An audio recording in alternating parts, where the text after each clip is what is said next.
Good morning મિત્રો. આજે આપણે સહસંયોજક બંધ એટલે શું, એની અંદર જુદા જુદા પેટા પ્રકારો કંઈક છે એના વિશેની ચર્ચા કરવાના છીએ. પણ આ જે નિયમ જે છે, જે આની વ્યાખ્યા જે આપણે સમજવાના છીએ, એ કંઈક સુધારો છે જે લુઈસ અને કોસેલે કંઈક વાતો કરેલી હતી એમાંથી. બરાબર છે? તો લુઈસના નિયમની અંદર કંઈક સુધારો કરીને જે અહીંયા નિયમ આપ્યો છે એ સહસંયોજક બંધ માટેનો આપેલો છે. તો સૌથી પહેલા આપણે વાત કરીએ તો લુઈસ માટેનો જે નિયમ હતો ને, એની અંદર તમને યાદ હોય તો લુઈસે એવું કીધું હતું કે કોઈ પણ સ્થાયી સંયોજન છે ને એમાં અષ્ટક રચના પૂર્ણ હોવી જોઈએ. એટલે કે આપણે શું સમજ્યા હતા કે ભાઈ કોઈ પણ સંયોજન બને એમાં સમઘનના 8 ખૂણે જો કમ્પ્લીટ 8 ઇલેક્ટ્રોન હોય તો એ સંયોજન છે ને એ સ્થાયી છે, એવું લુઈસે કીધું હતું. પણ આપણે એવી વાત થઈ હતી કે એવા દરેક સંયોજનોની અંદર આ અષ્ટકનો નિયમ પ્રાપ્ત થતો નથી. દરેક સંયોજનની અંદર આ અષ્ટકનો નિયમ લાગુ પડતો નથી. Cl2H2F2 જેવા સંયોજનો આપણે બનાવીએ તો આ સ્ટેબલ છે, પણ અષ્ટકના નિયમ મુજબ આપણે દર્શાવી નહીં શકીએ કે 8 ઇલેક્ટ્રોન. કેમ કે 2 ક્લોરીન જોઈન્ટ થાય તો 7 દુ 14 ઇલેક્ટ્રોન થાય. 14 ઇલેક્ટ્રોન ક્યાં આમાં ગોઠવવા? 8 ની તો જગ્યા છે. બરાબર છે? સેમ એઝ હાઇડ્રોજન છે તો 2 જ ઇલેક્ટ્રોન થાય, તો ક્યાં આવી રીતના ગોઠવવું? F2 હોય તો F2 માં કેટલા? 7 ઇલેક્ટ્રોન જ છે, તો એમાં પણ 14 ઇલેક્ટ્રોન થાય, તો કેવી રીતના ગોઠવવા?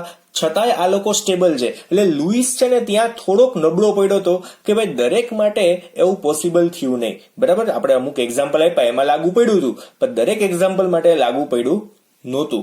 ડન.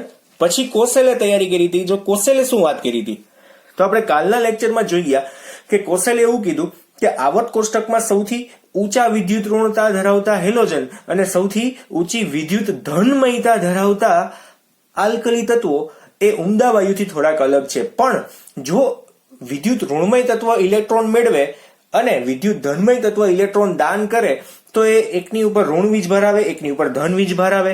બરાબર છે? આ તમે જોઈ જ ગયા હતા.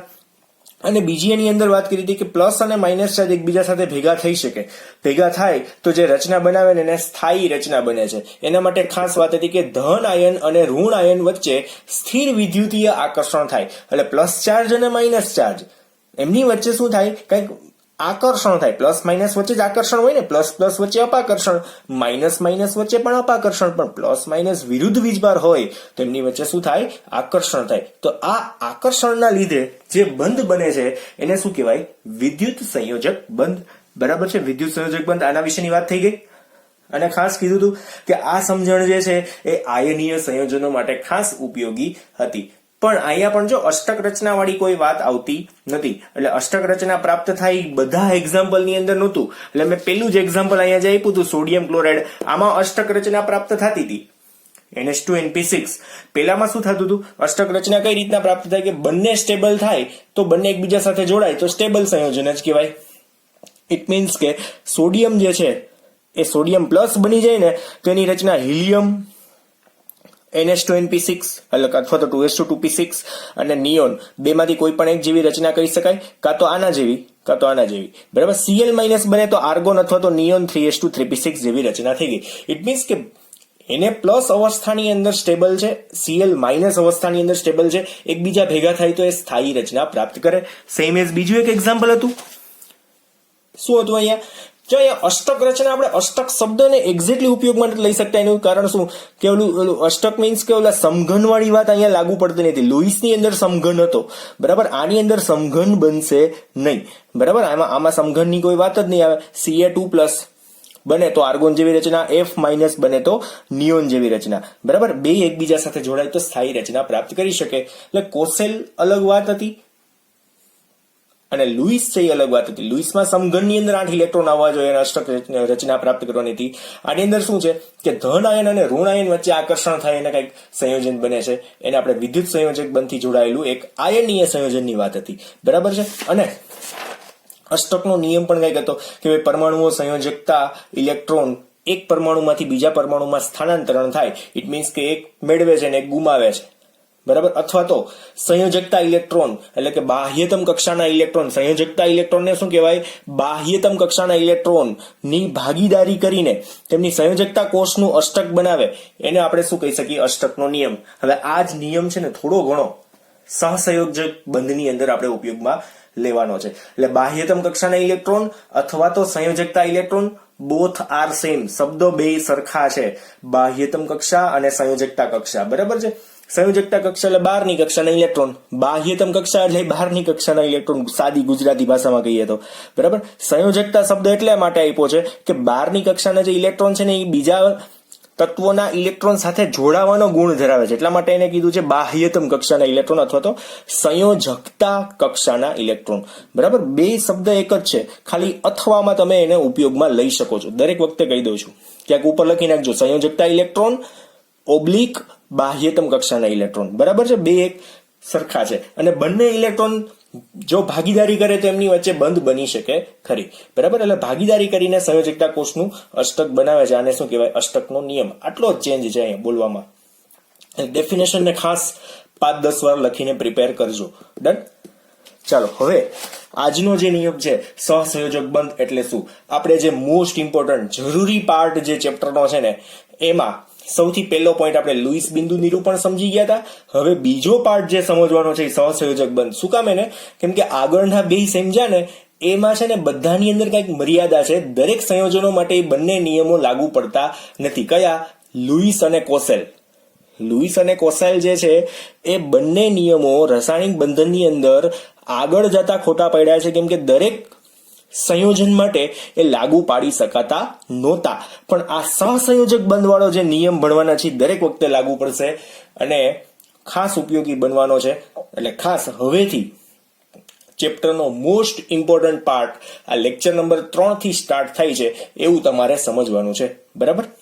પહેલો પોઈન્ટ જે લેક્ચરનો ઇમ્પોર્ટન્ટ હતો એ લુઈસ બિંદુ નિરૂપણ તમે સમજી ગયા હતા પહેલા લેક્ચરમાં, અને ત્રીજા લેક્ચરમાં બીજો ઇમ્પોર્ટન્ટ પોઈન્ટ ચાલુ કરીએ છીએ સહસંયોજક બંધ. આ તમને આવડવો જોઈએ કેમ કે આ મોસ્ટ ઇમ્પોર્ટન્ટ ક્વેશ્ચન્સ ની અંદર આવશે. બરાબર. કદાચ કોસેલ લુઈસ હજી ખબર નહીં પડે તો ચાલશે, કેમ કે એ આગળ કોન્સેપ્ટ ક્યાંય ભણવાના આવતા નથી, કેમ કે બંનેને પાછળથી ખોટા પડ્યા છે. એટલે જોઈએ હમણાં સહસંયોજક બંધવાળો જે પોઈન્ટ છે ને એ પણ લેંગમ્યુર નામના સાયન્ટિસ્ટે ખોટો પાડ્યો છે. સોરી, એટલે આ જે પોઈન્ટ આપ્યો છે લેંગમ્યુર આપ્યો છે. લેંગમ્યુર નામનો સાયન્ટિસ્ટ છે ને આપ્યો છે. હવે એને શું કર્યું કે ભાઈ લુઈસે જે સમઘન વાળો નિયમ આપ્યો તો ને ખોટો પાડ્યો. ભાઈ દરેક વખતે દરેક સંયોજનમાં એવું પોસિબલ થતું નથી કે સમઘન બને અને એમાં 8 ઇલેક્ટ્રોન સમાઈ શકે. બરાબર. લુઈસે એવું કીધું કે એક સમઘનની અંદર 8 ઇલેક્ટ્રોન હોય તો એ સંયોજન સ્થાયી છે, પણ એના કરતા વધારે પણ હોય, એના કરતા ઓછા પણ હોય તો સ્થાયી ન કહેવાય. કહેવાય જ. એટલે લેંગમ્યુરે એને થોડોક સુધારો કરીને કંઈક નિયમ આપ્યો સહસંયોજક બંધ માટેનો. બરાબર. તો હવે એ જોવાના છીએ. ખાસ આમાં સૌથી પહેલો પોઈન્ટ લખીએ, ધ્યાન આપજો. લેંગમ્યુરે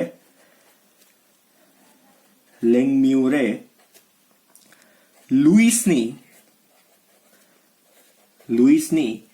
ધારણામાં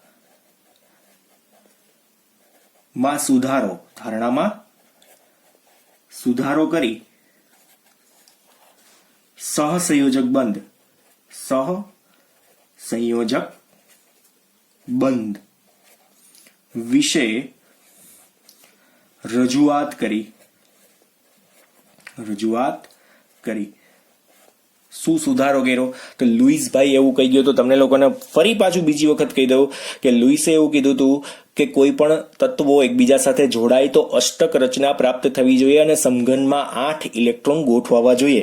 અને આપણે લોકોએ NaCl ના એક્ઝામ્પલથી એને ગોઠવ્યા હતા કે ભાઈ સોડિયમની અંદર 1 ઇલેક્ટ્રોન હોય અને ક્લોરીનના 7 ઇલેક્ટ્રોન હોય. સમઘનના ટૂંકમાં 8 ખૂણા આપણે જો ગોઠવવા હોય તો શું કે એક સોડિયમનો બાકીના 7 ક્લોરીનના ગોઠવીએ એટલે અષ્ટક રચના પૂર્ણ થઈ ગઈ. સમઘનની અંદર 8 ઇલેક્ટ્રોન ફિલ્ડ થઈ ગયા. તો NaCl છે ને એ વધારે સ્ટેબલ છે એવું લુઈસ કહેતો હતો. પણ બીજા કોઈ બંધારણ જોઈએ તો મેં તમને હમણાં લેક્ચરની શરૂઆતમાં જ કીધું ને કે ક્લોરીનમાં પોસિબલ નથી થતું, કેમ કે 2 ક્લોરીન એકબીજા સાથે જોડાય તો શું કરવાનું? 14 ઇલેક્ટ્રોન ક્યાં ગોઠવવા? સમઘન ક્યાં ગયો? સમઘન ખોવાઈ જાય. બરાબર છે. ઇટ મીન્સ કે આપણે જે જોવાનું છે એ લેંગમ્યુરે શું સુધારો કર્યો છે એ ખાસ જોવાનું છે. નિયમને ખાસ યાદ રાખવાનો છે આની અંદર. બરાબર. તો ખાસ હજુ લેંગમ્યુરની આપણે જે થોડી ઘણી ચર્ચા છે એ પણ સાથે સાથે કરીએ કે લેંગમ્યુરે એટલે લુઈસ અને લેંગમ્યુર બે ભેગા થઈને સિદ્ધાંત મુજબ બે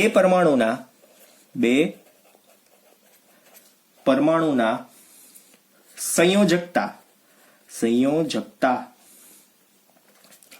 ઇલેક્ટ્રોનની ભાગીદારી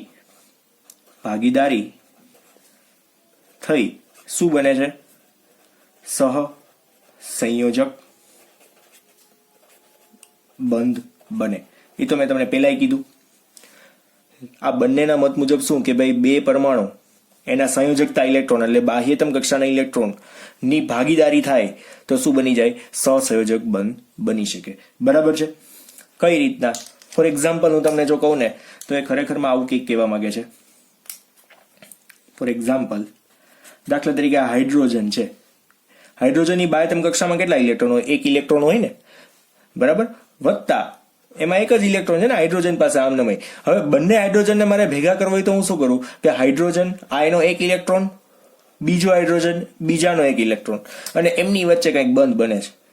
બે ભાગીદારી કરી એટલે આપણે આને આપણે ફાઇનલી શું કહીએ? આવી રીતના એપ્રોક્સિમેટલી આમ કહી શકાય H2 છે. શું કહેવાય? H2 છે. આ રીતના કહી શકાય. બરાબર? બે એકબીજાના ઇલેક્ટ્રોનની ભાગીદારીનો મિનિંગ શું? એમની વચ્ચે બંધ બન્યો એટલે ભાગીદારી. એમાં કે પૈસાની ભાગીદારી ન હોય. બરાબર? ઘણા નહીં વાંધો આવતો છે કે ભાગીદારી શું ક્યારના કરે છે? તો સંયોજકતા ઇલેક્ટ્રોન એટલે બાહ્યતમ કક્ષાના ઇલેક્ટ્રોન ઈ જ થાય. પેલા લખી નાખજો ક્યાંક હાંસિયામાં ઉપર. એ બંને ઇલેક્ટ્રોન એકબીજા સાથે શું કરશે? નજીક આવે એટલે એમની વચ્ચે બંધ બને. કઈ રીતના શું કામ એને બંધ બનતો હશે? તો મેં તમને લોકોને દ્રવ્ય અવસ્થાની અંદર ખાસ કહી દીધું છે કે એ જે ઇલેક્ટ્રોન છે એમની વચ્ચે શું થાય? આકર્ષણ થાય. એના લીધે અને એકબીજાની સ્પિન વિરુદ્ધ થઈ જાય. મેં તમને H2 બને છે એ હાઇડ્રોજન ચેપ્ટરમાં પણ સમજાવેલું છે. બરાબર છે?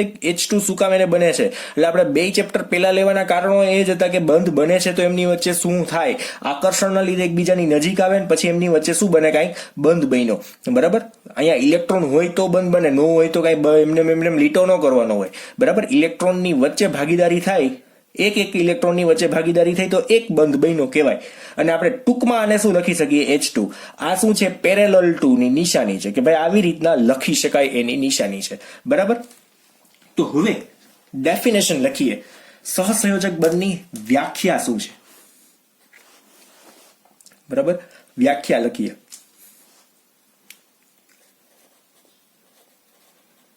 આ તમારે પાકી કરવાની છે વ્યાખ્યાને ખાસ. ખાસ ધ્યાન આપજો, જ્યારે કોઈ પણ તત્વના બે અથવા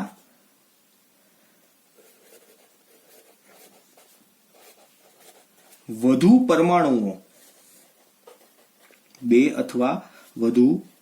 પરમાણુઓ તેઓના સંયોજકતા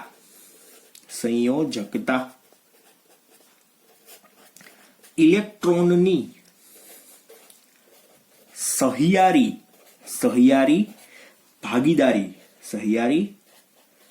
ભાગીદારી થી શું કરે છે? અષ્ટક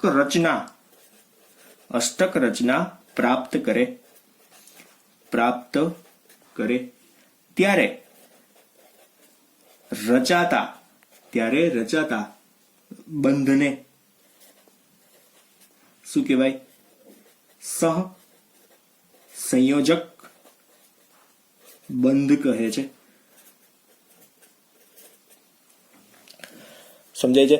જ્યારે કોઈ પણ તત્વના બે અથવા વધુ પરમાણુઓ તેઓના સંયોજકતા ઇલેક્ટ્રોન, જો ભાગીદારી કરવા માટે બે તો જોઈએ જ, તત્વો તો જોઈએ ને, મિનિમમ બે તત્વો તો જોઈએ ને ભાગીદારી કરવા માટે. એમને ભાગીદારી થાય. સિમ્પલ છે. લગ્ન કરવા છે, સાંભળજો, મેરેજ કરવા હોય કાં તો લગ્ન કરવા હોય, ગુજરાતીમાં કહું તો એકલા લગ્ન થઈ જાય. એમ કહી શકે કે ભાઈ છોકરો એકલો લગ્ન કરી એવો, એવું થાય? છોકરી એકલી લગ્ન કરી એવી? બે જણા તો છે ને, છોકરા છોકરી વચ્ચે લગ્ન થાય ને, એમ સિમ્પલ વાત છે. બરાબર? બોન્ડિંગ કરવું છે. બરાબર? તો આપણે બોન્ડિંગ કરવું છે તો બે વસ્તુ તો જોઈએ ને. એમ થાય? તમારે સેલોટેપ ચોંટાડવી છે તો સરફેસ તો જોઈએ ને. એમને ચોંટી જાય કે? સરફેસ વગર, સપાટી વગર ચોંટી જાય? બરાબર છે? તો બહુ સિમ્પલ વાત થઈ ગઈ અહીંયા કે ભાઈ કોઈ પણ બે તત્વો મિનિમમ અથવા બે થી વધારે તત્વો હોય તો તેઓના સંયોજકતા ઇલેક્ટ્રોન છે એની સહિયારી ભાગીદારી થાય. બાહ્યતમ કક્ષાના જે ઇલેક્ટ્રોન છે ને એ શું કરશે, એકબીજા હારે ભાગીદારી કરશે. આ જ રીતના એક ઇલેક્ટ્રોનની ભાગીદારી કરે તો એક બંધ બને, બે ઇલેક્ટ્રોન જો જોડાય એકબીજા સાથે તો બે બંધ બને, ત્રણ ઇલેક્ટ્રોન જોડાય એકબીજા સાથે તો ત્રણ બંધ બને, બે બંધ બને, ત્રણ બંધ બને ને એક બંધ બને. ચાર બંધ ક્યારેય બનતા નથી. એક સાથે ચાર ઇલેક્ટ્રોનની ભાગીદારી ક્યારેય થતી નથી. ખાસ યાદ રાખજો. આની અંદર આપણે જોવાના છીએ કે મેક્સિમમ કેટલા બંધ બની શકે, ત્રણ બંધ બને. એટલે કે મેક્સિમમ કોઈ એક જ તત્વ ત્રણ ઇલેક્ટ્રોનની ભાગીદારી કરી શકે, ચાર ઇલેક્ટ્રોનની ક્યારેય ભાગીદારી કરી શકતું નથી. એટલે એક, બે ને ત્રણ બંધથી બંધ ટૂંકમાં બની શકશે ખરી.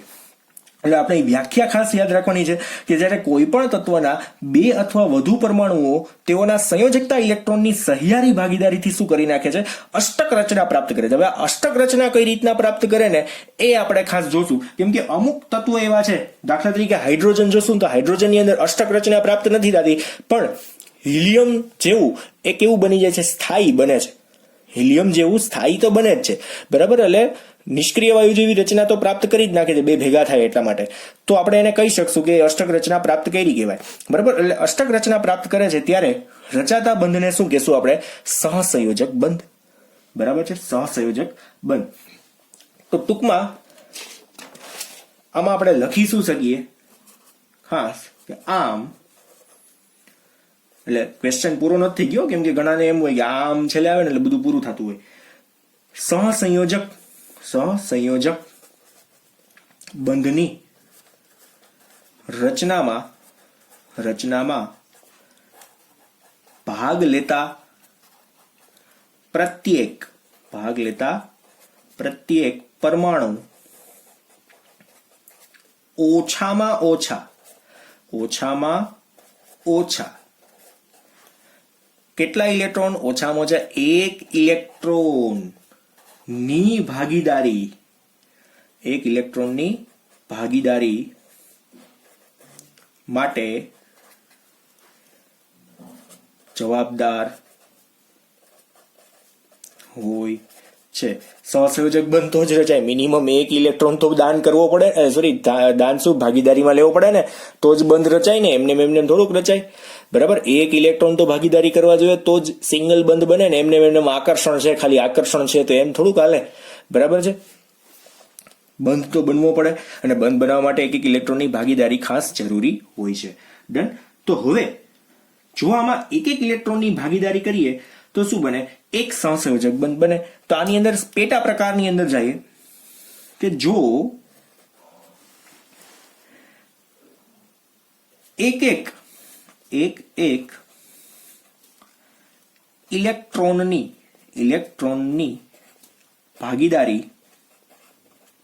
ઇલેક્ટ્રોનની ભાગીદારી કરી એક ઇલેક્ટ્રોન યુગ્મથી શું બનશે, એક સહસંયોજક બંધ બને. કઈ રીતના પોસિબલ થાય? ફોર એક્ઝામ્પલ, દાખલા તરીકે ક્લોરીન છે, Cl2 છે. એક ક્લોરીનની અંદર કુલ ઇલેક્ટ્રોનની સંખ્યા જણાવો જોઈએ. એક ક્લોરીનની અંદર કુલ ઇલેક્ટ્રોન કેટલા? તો જો અહીંયા 1, 2, 3, 4, 5, 6, 7 હોય આવી રીતના, બરાબર. હજુ વધતા કરીએ, બીજો ક્લોરીન એડ કરીએ. બીજો ક્લોરીન આપણી પાસે છે, જોજો અહીંયા ધ્યાન આપજો. આનો એક ઇલેક્ટ્રોન, 2, 3, 4, 5, 6, 7 થઈ ગયા 7 ઇલેક્ટ્રોન. હવે આ બંને એકબીજા સાથે ભાગીદારી કેટલાની કરશે ખબર? જો આ એક ઇલેક્ટ્રોનની ભાગીદારી થશે, કેમ કે બંને કેવા છે, સિંગલ છે. આ જે બે ગોઠવાયેલા છે ને એ એક સાથે સીધા બંધ નહીં બનાવે. સૌથી પહેલા કોણ જોડવાશે? આ એકલા ઇલેક્ટ્રોન હોય ને એને અયુગ્મિત ઇલેક્ટ્રોન કહેવાય, બરાબર. આને શું કહેવાય? અયુગ્મિત ઇલેક્ટ્રોન. એકલા એ આપણે આગળ વાત આવશે ધીમે ધીમે, પણ આ એકલા ઇલેક્ટ્રોન એકબીજા સાથે ભાગીદારી કરશે, બાકીના બધા યુગ્મિત છે. અને આ કેવા છે? અયુગ્મિત, એકલા ઇલેક્ટ્રોન છે. તો એ શું કરશે? એ યુગ્મિત થવાની તૈયારી કરશે. બેને જોડાવું છે, લગનગાળો ચાલુ જ છે, બરાબર. જોડી દઈએ આપણે, બરાબર. ભલે આમાં તો કોઈની જરૂર જ નથી, તમે ઓનલાઈન છો ને આપણે ઓનલાઈન છે, ઓનલાઈન કરી દઈએ, બરાબર ને. જો આ ગોઠવાઈ ગયા, બે નજીક આવી ગયા, શું કામ એને? કેમ કે એમના વચ્ચે કંઈક ને કંઈક પ્રકારનું આકર્ષણ થયું હોય, નજીક નજીક ગોઠવી નાખ્યા, બરાબર છે. આ રીતના આપણે બંધ બતાવી શકીએ. અહીંયા શું તો આમની વચ્ચે ભાગીદારી થઈ જાય. આને આપણે પેરેલલ ટુ શું લખી શકાય? પેરેલલ ટુ શું લખી શકું કે ભાઈ બે ક્લોરીન એકબીજા સાથે જોડાઈ ગયા, એટલે આપણે શું સિંગલ બંધથી, એકલ બંધથી જોડાઈ ગયા છે, બરાબર. હવે તમે એમ કહેશો કે સર તમે તો એવું કહેતા હતા અષ્ટક રચના પ્રાપ્ત થાય, નિયમમાં આપણે જોઈ ગયા અષ્ટક રચના પ્રાપ્ત થાય, કઈ રીતના અષ્ટક રચના પ્રાપ્ત થઈ હશે? તો હવે અહીંયા ધ્યાન આપજો ખાસ. અષ્ટક રચના પ્રાપ્ત કરવા માટે હું અહીંયા બતાવીશ. આ જોજો, કુલ ઇલેક્ટ્રોન જો છે ને 1 2 3 4 5 6 7 8, આના માટે 8 થઈ ગયા. જોડાઈ ગયા પછીની વાત છે. પછી આ ક્લોરીન માટે પણ આ જ રીતના હું બંધ બનાવીશ. આમ આમ ગોળ જો દેખાય છે, એક્ઝેક્ટલી ખબર પડી. તો આ Cl2 લખી શક્યા આપણે, ખોટું જરાય નથી આ, બરાબર. અષ્ટક રચના પ્રાપ્ત થઈ ગઈ છે, પોસિબલ થાય જ ને આ જ રીતના. હવે આ જ વસ્તુ બીજા શેમાં પોસિબલ થશે? તો કે ભાઈ હજુ CCl4 છે તો CCl4 માં પણ આવું પોસિબલ થશે. બધા પાસે 8 ઇલેક્ટ્રોન થઈ જશે. જો આમાં બંને પાસે 8 ઇલેક્ટ્રોન છે, આમાં તો 1 2 3 4 5 6 7 8 થઈ ગયા. આના માટે પણ 8 ઇલેક્ટ્રોન. બે પોતપોતાની રીતે અષ્ટક એટલે કે 8 ઇલેક્ટ્રોન પ્રાપ્ત થાય છે. નિષ્ક્રિય વાયુ જેવા પોતપોતાની રીતે જ્યારે એકબીજા સાથે જોડાણા ને ત્યારે બન્યા. અત્યારે 7 ઇલેક્ટ્રોન, તો બે ભેગા થયા ને તો બેની પાસે 8 ઇલેક્ટ્રોન છે એવું આપણે કહી શકીએ ખરી. બેની પાસે ભાગીદારી છે ને, ભાગીદારી છે એટલે બે પોતપોતાનું કહી શકે, બરાબર છે. સિમ્પલ વાત થઈ ગઈ. કેમ? એક જ બિઝનેસ છે પણ પાર્ટનરશિપ બેની છે, તો બે બહાર જઈને શું કે ભાઈ આ મારો બિઝનેસ છે, ઓલો શું કે મારો બિઝનેસ છે. પછી ભલે ને પાર્ટનરશિપમાં હોય, ડઝન્ટ મેટર, પણ કહેવાય તો શું મારો છે એમ. ડન. આ જ રીતના વાત છે આની અંદર. તો હજુ આની અંદર બીજું એક્ઝામ્પલ આપણે જોવું હોય તો CCl4 નું એક્ઝામ્પલ જોવું છે તો એ પણ આપણે સાથે દોરીએ. કઈ વાંધો નહીં, ચાલો મૂંઝાતા નહીં. આપણે CCl4 કાર્બન ટેટ્રાક્લોરાઇડ, એક કાર્બન સાથે 4 ક્લોરીન જોડાયેલા છે. તો કેવી રીતના જોઈન્ટ કરી શકો? હવે કાર્બનની બાહ્યતમ કક્ષાના ઇલેક્ટ્રોન કેટલા જણાવો છો ને? કાર્બનની બાહ્યતમ કક્ષાના ઇલેક્ટ્રોન કેટલા? તો કે ભાઈ 1 2 3 અને 4, બરાબર. હવે એની સાથે કોણ જોડાયેલા છે? ક્લોરીન જોડાયેલા છે. તો એક ક્લોરીન, અહીંયા બીજો ક્લોરીન, અહીંયા ત્રીજો ક્લોરીન અને અહીંયા ચોથો ક્લોરીન, બરાબર. હવે એક ક્લોરીન જે છે ને એના ઇલેક્ટ્રોન દોરીએ. અહીંયા 1 2 3 4 5 6 7, 1 2 3 4 5 6 7, 1 2 3 4 5 6 7. બાહ્યતમ કક્ષાના જોઈએ ને 7 ઇલેક્ટ્રોન જ છે. પહેલા લેક્ચરમાં મેં તમને કીધું તું કે યાદ રાખજો, બરાબર. આઈ હોપ તમે લોકો યાદ રાખ્યું હોય. 1 2 3 4 5 6 7. હવે હું શું કરીશ જોજો કે આમાં છે ને હું એક કામ કરું છું કે એવું બતાવીશ નહીં કે આમાં વચ્ચે બંધ બન્યા. બાકી શું થાય, બધું આમ ગોટો ગોટો લાગશે. તમને લોકોને એ તો સમજાઈ જશે કે આ એકલા ઇલેક્ટ્રોન વચ્ચે શું બને, આમ આ એકલા ઇલેક્ટ્રોન વચ્ચે શું બન્યું હોય, સિંગલ બંધ બન્યો હોય. કેમ કે ખરેખરમાં બંધારણ કેવું છે ખબર? એક કાર્બન સાથે, બરાબર છે, આ રીતના જોડાયેલા છે. પણ આપણે શું કરવાનું છે? હવે અહીંયા 8 ઇલેક્ટ્રોન બતાવવા છે. તો 8 ઇલેક્ટ્રોન બતાવશું કઈ રીતના? તો સૌથી પહેલા કાર્બનના પોતાના 4, પણ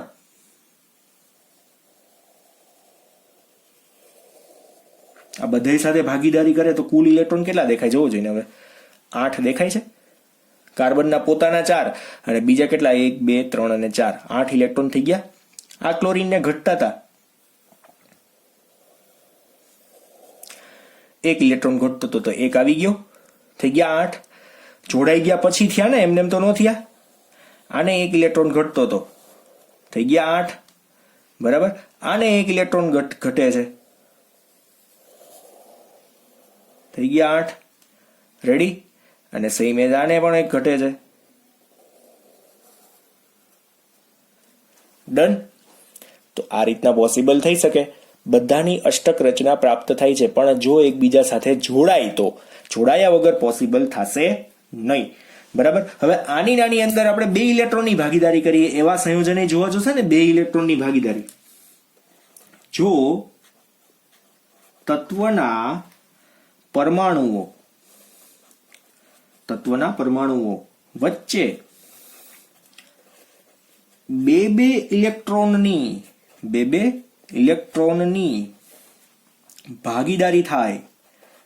ભાગીદારી થાય તો તેઓ બે સહસંયોજક બંધ રચે છે, બે સહસંયોજક બંધ બનાવે. ફોર એક્ઝામ્પલ લઈએ જો, આની અંદર પણ અષ્ટક તો પ્રાપ્ત થશે જો, અષ્ટક રચના તો બનશે જ.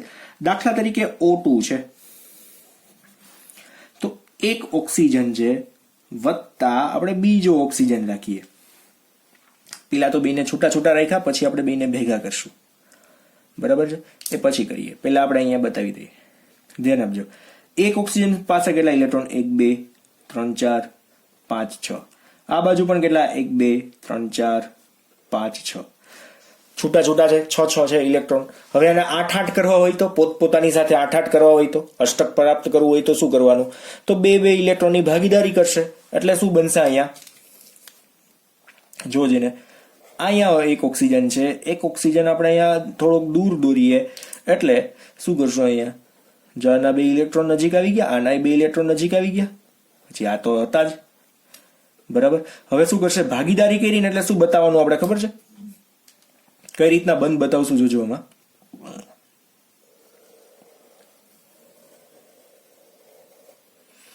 થઈ ગયા 8, ભાગીદારી કરી ને, 1 2 3 4 5 6 અને 7 અને 8. આ વધારાના બે ઉમેરાઈ ગયા. આની અંદર એ જ રીતના ભાગીદારી કરી. માલિકી તો બેની કહેવાય ને, એકબીજા ઉપર ભાગીદારી કરી છે તો એકબીજા ઉપર માલિકી કહેવાય, બરાબર. બે ભાગીદારી કરી નાખી, બે બંધની ભાગીદારી કરી છે. એટલે ખરેખરમાં ઓક્સિજન જોડાય ને, તો ઓક્સિજન કઈ રીતના ખરેખરમાં જોડાય ખબર? બે ઓક્સિજન છે ને, એ તમે જોજો દ્વિબંધથી જોડાયેલા હોય, એને તમે આમ O2 કહી શકો. O2 ખરેખરમાં કેટલા બંધથી જોડાય? દ્વિબંધથી જોડાય. બે ઓક્સિજન છે એકબીજા સાથે બે બંધથી જોડાય. પણ આપણે પછી શું કરીએ છીએ? આગળ જેમ જેમ વધીને એમ પછી આ ટપકા કરવાનું ભૂલી જવાનું, કેમ કે ભાઈ ટપકાની કઈ ખાસ જરૂર નથી, બંધ બતાવવાના ટપકાની જરૂર નથી, કેમ કે શું થાય કે જગ્યા વધારે રોકે છે. આગળ જેમ જેમ ભણશો એમ પછી ટપકા ભૂલી જવાના છે, બરાબર. NaCl આપણે દોરીએ તો NaCl ના ટપકા નથી કરતા. સોડિયમમાં તો 1 ઇલેક્ટ્રોન છે, વાંધો નહીં, પણ ક્લોરીનના બાકીના હું 6 ઇલેક્ટ્રોનને બતાવવાના ના, એવી કઈ જરૂર પડતી નથી. આ સમજાઈ ગયું તમને એક્ઝેક્ટલી? 6 ઇલેક્ટ્રોન છે, અષ્ટક પ્રાપ્ત કરવું છે તો શું કરવું પડે? તો એને બે બે ઇલેક્ટ્રોનની ભાગીદારી કરી નાખી. એટલે જો અહીંયા 2 ઇલેક્ટ્રોન ઘટતા હતા, 6 હતા, 2 ઘટે છે, તો 2 ની ભાગીદારી કરશે, એટલે કે દ્વિબંધી જોડાય. ખરેખરમાં આવું બંધારણ બને, બરાબર છે. જેમ આમાં સિંગલ બંધથી ભાગીદારી કરી હતી, એક એક ઇલેક્ટ્રોનની ભાગીદારી કરી તો સિંગલ બંધ. બે બે ઇલેક્ટ્રોનની ભાગીદારી કરે તો જો બે બે ઇલેક્ટ્રોનની ભાગીદારી કરી, બે એકબીજા સાથે દ્વિબંધ બનાવે, બની શકે ને આવું, બરાબર. હવે આ જ રીતનું હજી આમાં વધારાનું એક્ઝામ્પલ જોઈએ તો કે ભાઈ CO2 છે, દાખલા તરીકે CO2 છે ફોર એક્ઝામ્પલ. હજુ આપણી પાસે છે CO2, કાર્બન ડાયોક્સાઇડ છે. કાર્બન ડાયોક્સાઇડમાં શું હોય? તો કે ભાઈ એક ઓક્સિજન છે, એક કાર્બન છે અને એક ઓક્સિજન છે, આ રીતના હોય. એને આપણે બાયોતમ કક્ષાના ઇલેક્ટ્રોન બતાવીએ. ઓક્સિજન પાસે કેટલા હોય? 1 2 3 અને 4 5 6. આની પાસે કેટલા છે? 1 2 3 4, બરાબર, આટલા જ છે. આની પાસે કેટલા છે? 1 2 3 4 5 6, બરાબર. આ રીતના છે. તો હવે બંધ કઈ રીતના બનશે? જો આમની વચ્ચે આપણે ગોઠવવાના હતા, તો હું શું કરીશ ખબર છે? આ બધા ઇલેક્ટ્રોનને કેવી રીતના ગોઠવું છે ખાસ જોજો. આમાં કઈ રીતના ગોઠવીએ એ ખાસ નજીક નજીક ગોઠવીશ. હવે ઓક્સિજન છે, બરાબર, પછી અહીંયા હું કાર્બન જોઈન્ટ કરું છું અને અહીંયા પાછું એક ઓક્સિજન જોઈન્ટ કરું છું. હવે કાર્બનના તો 4 ઇલેક્ટ્રોન તમને લોકોને દેખાય છે, 1 2 3. આપણે બે બે ઇલેક્ટ્રોન આ બાજુ જોઈન્ટ કરી નાખીએ, બરાબર ને. આ ઉપરનો એક કાઢી નાખું છું. કાર્બનના 4 ઇલેક્ટ્રોન આ રીતના છે. એક જ મિનિટ, થોડુંક જામી ગયું હોય ને તો ક્યારેક પ્રોબ્લેમ થાય, શિયાળો છે ને.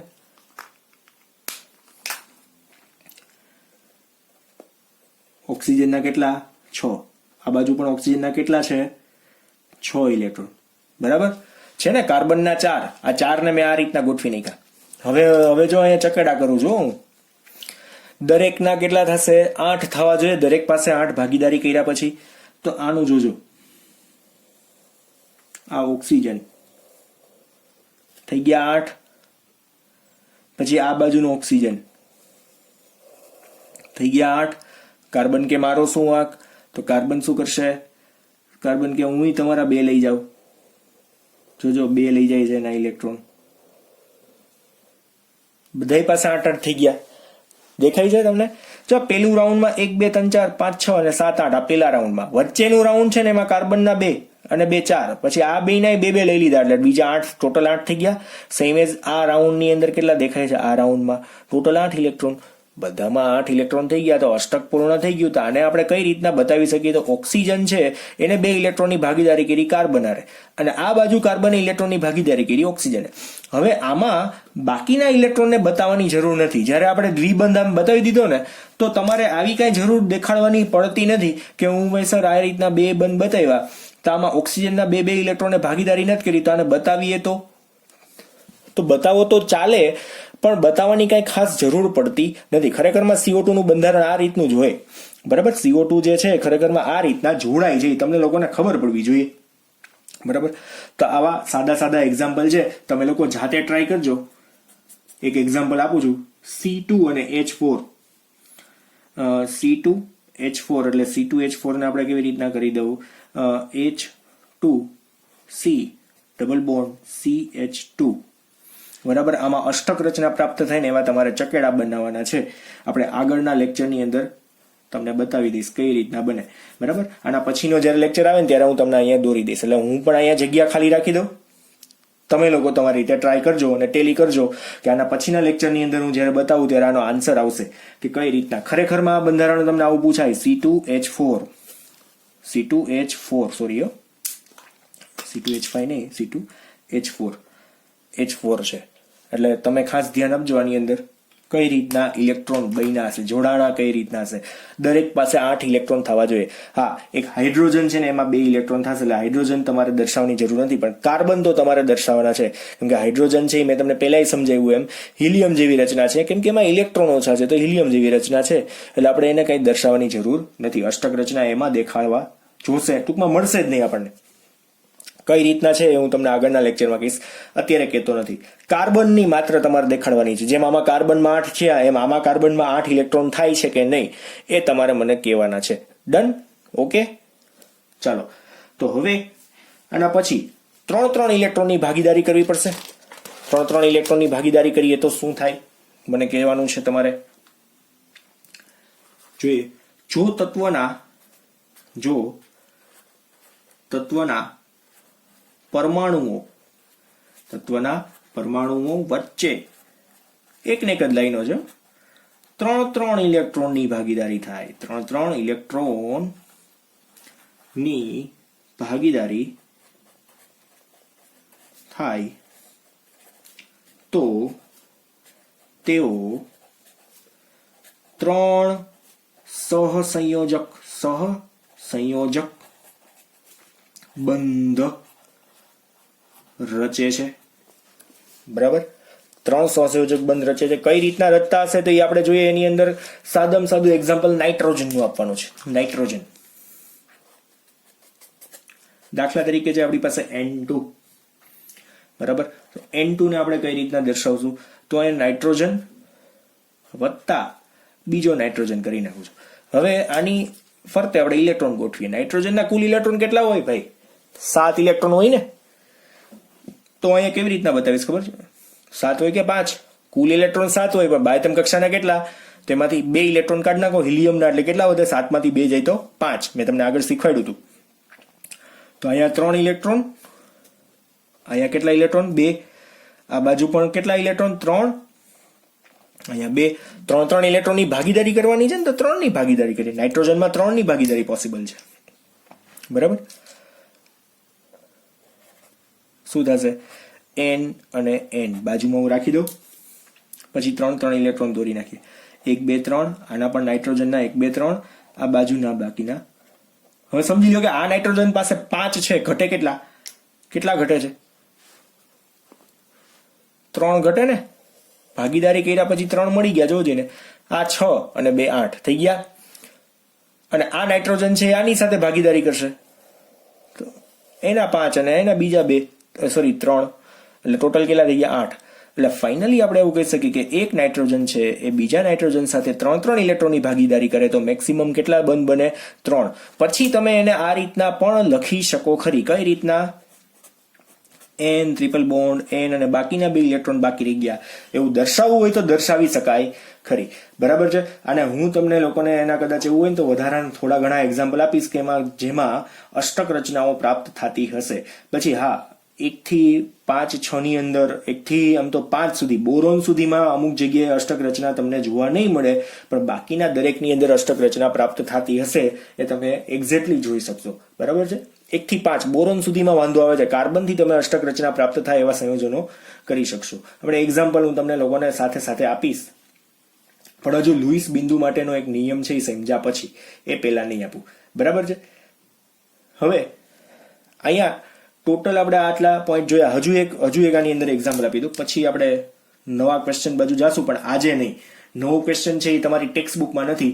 સહસંયોજક બંધના પ્રકારો વિશે માહિતી આપો. એમાં ધ્રુવીય સહસંયોજક બંધ, અધ્રુવીય સહસંયોજક બંધ અને સહવર્ગ સહસંયોજક બંધ, આ ટોટલ 3 સહસંયોજક બંધના પ્રકાર છે, એના વિશેની માહિતી લેવાના છે. પણ આના પછીના લેક્ચરમાં, આ લેક્ચરમાં ખાલી સહસંયોજક બંધને તમે આમ વ્યવસ્થિત ગળે ઉતારી લ્યો તેન આફ્ટર. બરાબર છે. એટલે અષ્ટક રચના પ્રાપ્ત થાય છે એ નિયમ તમને લોકોને અહીંયા ખબર પડવી જોઈએ કે જો અહીંયા બધામાં 8 ઇલેક્ટ્રોન છે એટલે અષ્ટક રચના પ્રાપ્ત થાય છે. સમઘન વાળી વાત ભૂલી જાજો, કેમ કે એને તો અહીંયા આ ભાઈએ ખોટી પાડી દીધી લેંગમ્યુરે. બરાબર. હવે બીજું એક આની અંદર છે C2H2. C2H2 આ મેં તમને ઓલામાં જેમ કીધું ને કે હું તમને જાતે કરવા દઉં છું ને તમે લોકો જાતે કરજો C2H4 માં. એમાં હવે C2H2 હું તમને કરી દઉં એટલે ઓલામાં તમને સીધી ખબર પડી જશે. દાખલા તરીકે આની પાસે કેટલા છે? હાઇડ્રોજન જુઓ છે ને, એક હાઇડ્રોજન છે, એક કાર્બન છે, પાછો કાર્બન છે અને પછી હાઇડ્રોજન છે. બધાના ઇલેક્ટ્રોન જોવાના છે. ધ્યાન રાખજો. 4 નો 1 ઇલેક્ટ્રોન, પછી અહીંયા 1 ઇલેક્ટ્રોન. બરાબર. અહીંયા ટોટલ કાર્બનના 4 ઇલેક્ટ્રોન થવા જોઈએ તો 1 અને 3 4 કાર્બનના 4 થઈ ગયા. પાછા અહીંયા કેટલા? 3 ને 4 કાર્બનના 4 થઈ ગયા અને હાઇડ્રોજનનો 1. ડન. ખબર પડી ગઈ આટલી. હવે બંધ કઈ રીતના બનાવવાના છે જોજો. આની અંદર અષ્ટક રચના કઈ રીતના પ્રાપ્ત થઈ છે એ ખાસ જોવાનું છે આની અંદર. બરાબર.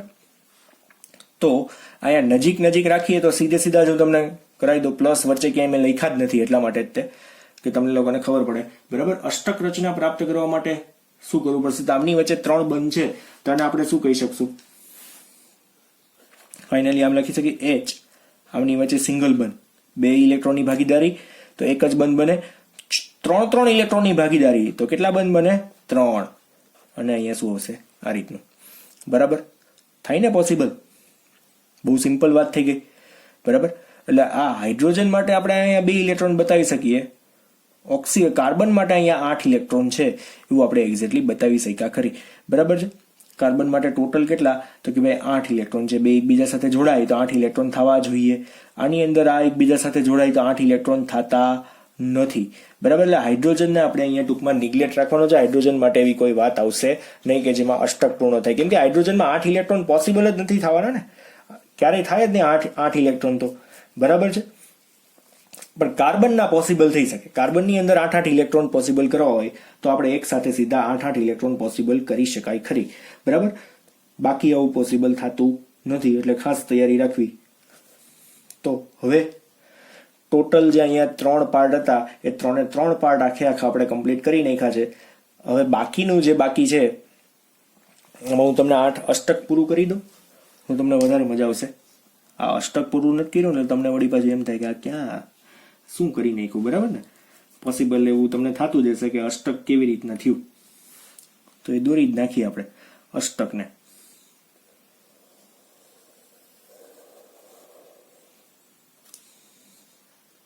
બરાબર. જોજો 8 ઇલેક્ટ્રોન થાય છે.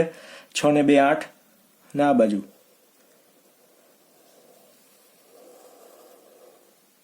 6 ને 2 8 એટલે વળી પાછું એમ ન થાય કે સર આ ક્યાંથી આવી ગયું. બરાબર. થઈ ગયા અષ્ટક પૂર્ણ. બરાબર. આમની વચ્ચે પણ 8 ઇલેક્ટ્રોન, આ બાજુ પણ 8 ઇલેક્ટ્રોન, અષ્ટક રચના પૂર્ણ થઈ ગઈ.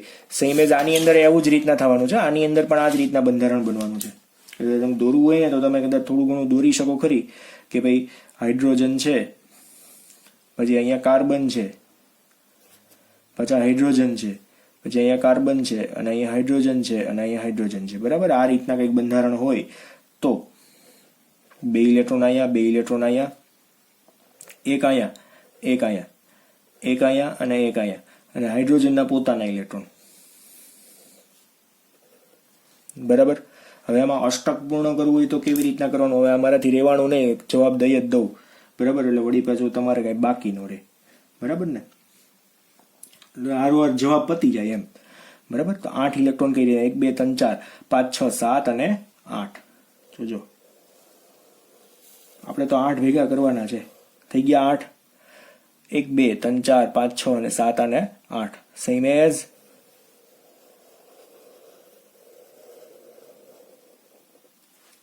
થઈ ગયા 8. બરાબર છે. તો અષ્ટક રચના બધામાં પ્રાપ્ત થઈ ગઈ. ઇટ મીન્સ કે આ જે સંયોજન છે ને કે આવું બને: એક single bond H, double bond C, H, single bond અને સિંગલ બોન્ડ H. જો અહીંયા એક ઇલેક્ટ્રોનની ભાગીદારી તો સિંગલ બંધ, બે ઇલેક્ટ્રોનની ભાગીદારી તો દ્વિબંધ. બરાબર છે, આ રીતના કંઈક પોસિબલ થઈ શકે. ડન. આનું નામ તમારે અત્યારે જોવાની જરૂર નથી, આપણે એ 13મા ચેપ્ટરની અંદર શીખશું. તો મિત્રો આજે આપણે ઘણા બધા એક્ઝામ્પલ આમ તો જોઈ લીધા. મેં તમને બાકી રાખવાનું કીધું હતું પણ હવે કરી નાખજો, વાંધો નહીં. બરાબર છે. હવે આ જો ટપકાવાળું શીખવું હોય તો પહેલો લેક્ચર જે છે એ ખાસ તમને યાદ હોવો જોઈએ. બાકી ડેફિનેશન સૌથી મોસ્ટ ઇમ્પોર્ટન્ટ. જ્યારે કોઈ પણ તત્વના 2 અથવા વધુ પરમાણુઓ તેઓના સંયોજકતા ઇલેક્ટ્રોનની ભાગીદારીથી અષ્ટક રચના પ્રાપ્ત કરે ત્યારે રચાતા બંધને શું કહેવાય? સહસંયોજક બંધ. તો આમાં સહસંયોજક બંધ આપણે જોઈ લીધા. સહસંયોજક બંધ એક ઇલેક્ટ્રોનની ભાગીદારીથી પણ બને, બે ઇલેક્ટ્રોનની ભાગીદારીથી પણ બને અને 3 ઇલેક્ટ્રોનની ભાગીદારીથી પણ સહસંયોજક બંધ બને. પણ 4 ઇલેક્ટ્રોનની ભાગીદારી ક્યારેય પોસિબલ થવાની નથી. ઓકે, તો આજનો આપણે એક જ ક્વેશ્ચન ભણ્યા છીએ. એક વ્યાખ્યા તમને આવડવી જોઈએ. આ બાકીનું હજુ કદાચ ન સમજાય તો વાંધો નહીં, પણ આ સમજવાનું એ છે ખરેખરમાં કે ભાઈ તમને લોકોને ખબર પડે કે કઈ રીતના બંધ બને છે. સંયોજકતા ઇલેક્ટ્રોન તમને લોકોને આવડતા હશે તો જ આ બંધ આ રીતના તમને ખબર પડશે. અને એના માટે મેં લુઈસ બિંદુ નિરૂપણ સૌથી પહેલો પોઈન્ટ લીધો હતો. એટલા માટે જ લીધો હતો કે તમને લોકોને ખબર પડે કે સંયોજકતા ઇલેક્ટ્રોન કોને કહેવાય, કઈ રીતના તમે ગોતી શકો. આઈ થિંક તમે લોકો ચેપ્ટર નંબર 3માં સંયોજકતા ઇલેક્ટ્રોન શીખી જ ગયા છો, કેવી રીતના ફાઇન્ડ કરવા.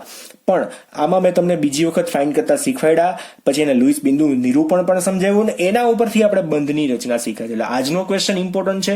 એવું હોય તો બીજી વખત ફરી પાછો લેક્ચર જોજો, ભૂલતા નહીં. બરાબર, બીજી વખત પણ લેક્ચર જોઈ લેજો, ભલે સમય જાય. ડન. અહીંયા સુધી રાખીએ. Thank you.